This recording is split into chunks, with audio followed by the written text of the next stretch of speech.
Math 2414, representing functions as power series, video 5, third example. I'm giggling a little bit because right as I started recording and took a last swig of water, little bitty burp might have been caught at the beginning of the video. If it did, my apologies, but it was funny nonetheless. All right, so for our third example, we're going to express the following power series as a power series and find its interval of convergence. F of x equals x cubed over 2 plus x. Now you might be thinking, okay, I get it. I know what you did on the previous two.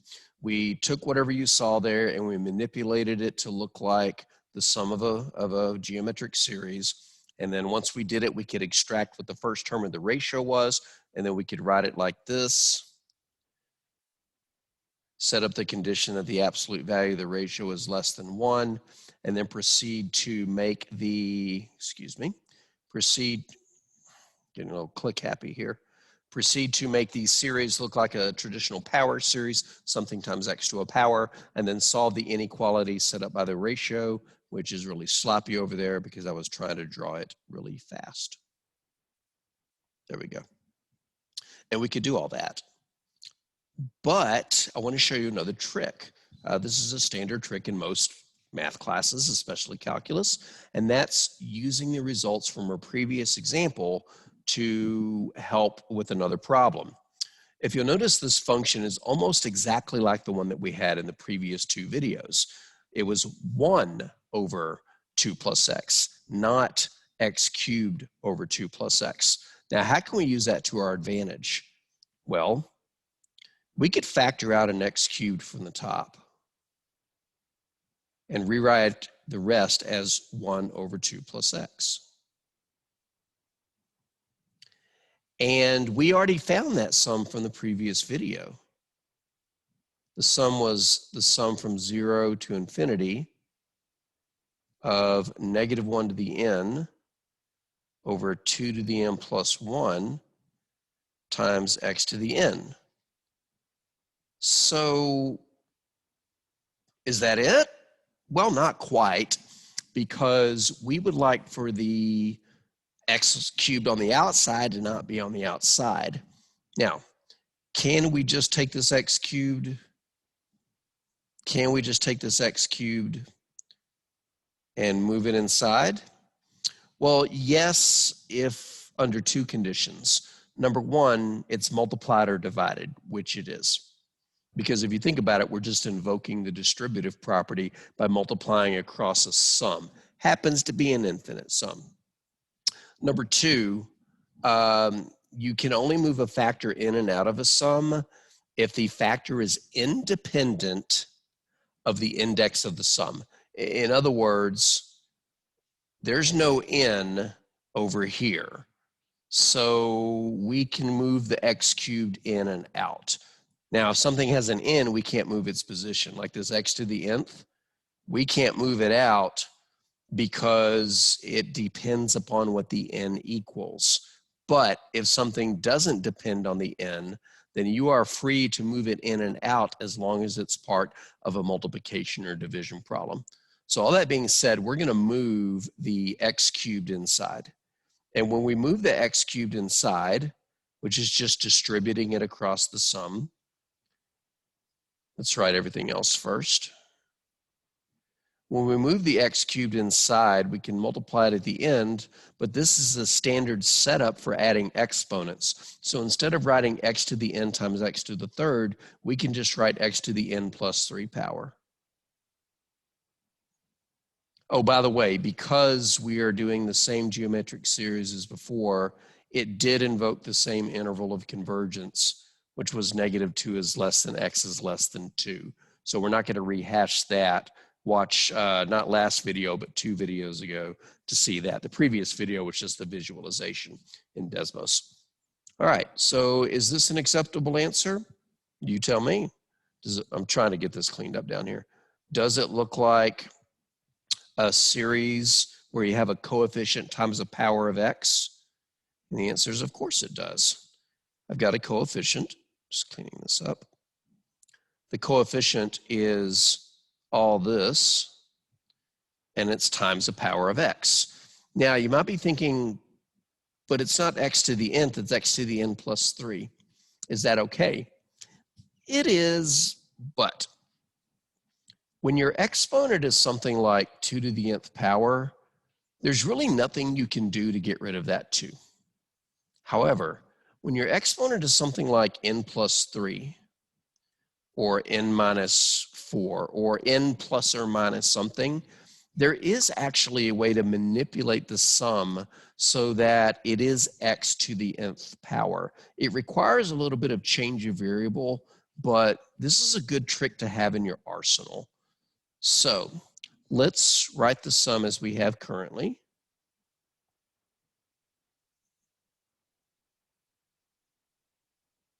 Right here. And let me show you how to change this so that it is x to the n and not x to the n plus 3. We're going to make a substitution. Imagine that. The substitution we're going to do is we're going to let the n plus 3 equal a single letter. Now, could we change it to n? You could, but I don't like writing things like this because that's not a substitution. That's an equation with no solution. So we're going to call it something else like k. And let's just figure out what everything else has to become. Because what that'll do is I'll put a k right there. Everywhere there's an n, we're going to replace it with something. We're going to replace it with k minus 3. But that's not all we have to change. We have to change the limits of integration. The upper and lower limit on the sum. When n equals 0, what does this imply about k? It implies that k is equal to 0 plus 3. So that means the lower limit of our sum is going to become k equals 3. And when n equals infinity, and I use the word equals very loosely there, that means that k is equal to infinity plus 3, which is still infinity. Again, I'm kind of being a little fluffy with the use of infinity there. So we can change this sum from using n equals 0 as the starting lower limit to k equals 3. Inside the sum, each n can become a k minus 3. So instead of negative 1 to the n, we will have negative 1 to the k minus 3. What will n plus 1 become? Well, it will become k minus 3 plus 1, but k minus 3 plus 1 is just k minus 2. K minus 2. And the whole thing that set it off was wanting the n plus 1 to be the n plus 3 to be a single letter. That's a perfectly acceptable and perfectly correct sum. Granted, in exchange for having x to a power, now we're starting at a different lower limit, but that's okay. I'd really like for it to say x to a power when possible.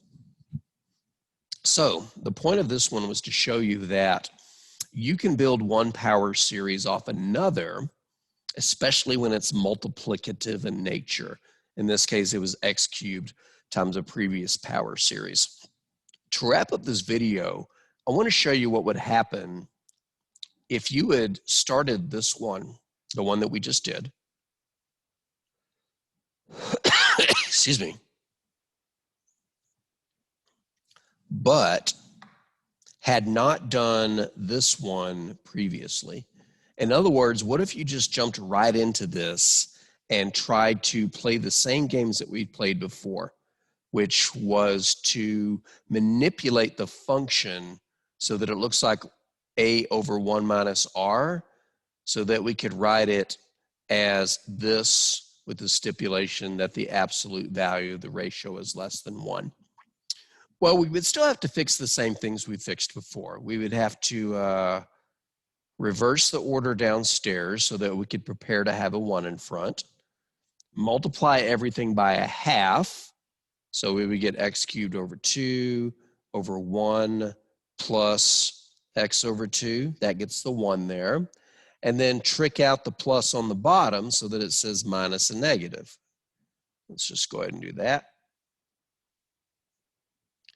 at which point we would identify the first term as being x cubed over 2 and the ratio as being negative x over 2.